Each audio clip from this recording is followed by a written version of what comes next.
Welcome to Bhagwan Ki Baatein, the YouTube channel where you listen only and only about God.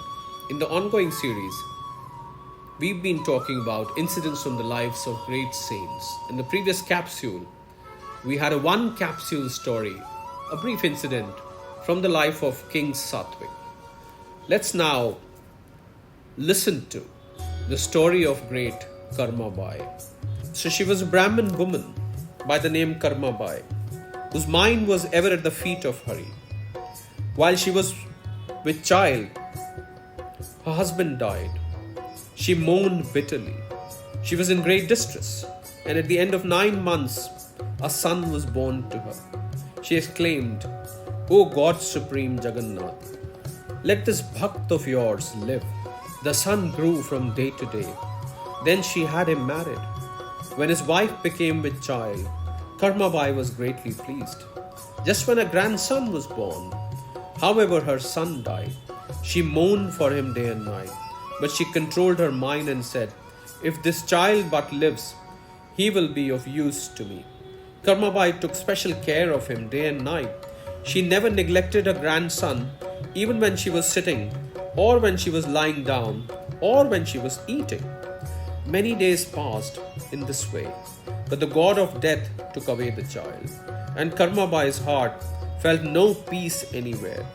Mourning day and night, she would exclaim, "O merciful Sri Hari, why have you placed in me this sad world?" Just then some sadhus and saints who were on a pilgrimage to Jagannath arrived and took lodgings in the house of Karmabai. Seeing her mental distress, they asked her for the reason of it, and Karmabai told them just what had happened. The Vaishnav said to her, "This world is of a sorrowful nature. Know for certain that there is not the least happiness here. If one should sleep upon a bed infested with bugs, then it would only be as in a dream that he could see any happiness in this world. If one is distressed with thirst, then he can only find happiness in this world by the satisfaction derived from seeing in a mirage floods of water. If one can live after ending life by drinking poison, only then can he find the happiness dreamed of in this world. If a reader of Puran can receive happiness by explaining Puranic stories to a deaf man, then only as in a dream can he find everlasting happiness in this world. So now, Karmabai, give attention. All worldly things are perishable." As the Vaishnav Bhakt said this, her heart melted. Karmabai exclaimed to those sadhus and saints, "I will do as you tell me." They said to her, "Day and night you must worship Jagannath." The sadhus preach according to one's worth. They have come as avatars into this mortal world in order to save sinners. They have come into this mortal world as avatars in order to help men to listen to the praise of the good qualities of Sri Hari and to give to them the happiness of love. It is to teach knowledge to the ignorant and the dull-minded. They have come into this mortal world to sweep away the pride of evil men, lest the path of bhakti should become fouled and all men sink into worldly things. Therefore the Vaishnavas in the Kali Yuga have descended as avatars to this mortal world. Well, Karmabai devoted herself to the feet of saints. They took out of their things an image of Gopal and gave it to her. The Vaishnav said to her, "Continue to worship it. Give to it the same love that you had given to your son."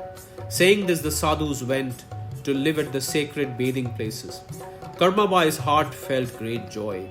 Just as she used to play with her grandson, so now she acted crazily over the idol.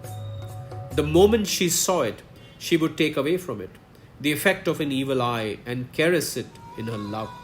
She would take warm water and bathe the idol as she used to do with a little child on her feet. Then, placing the god in a cradle, with love she would swing it. In her love she used to dress it in garments and adornments. Nothing else pleased her aside from the idol of Krishna. Placing buttermilk and rice in a plate, she would present it to this image of Gopal and tell its stories. She would exclaim, eat this, O Lord of the world, you're hungry."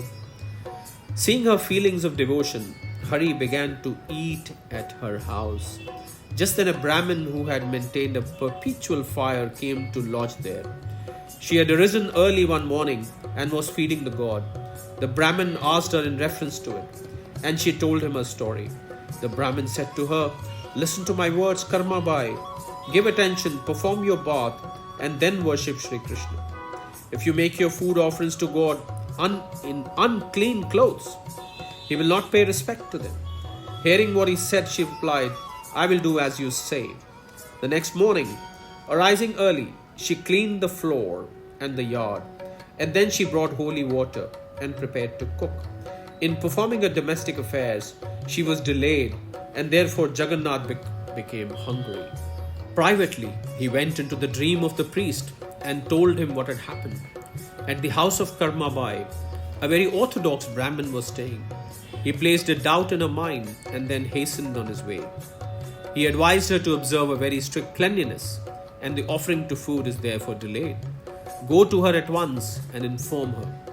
The Paramatma, the Supreme Spirit, the pure intelligence, one beyond all illusions, the Atma Ram, the divine soul, is never harmed by any bondage to religious deeds.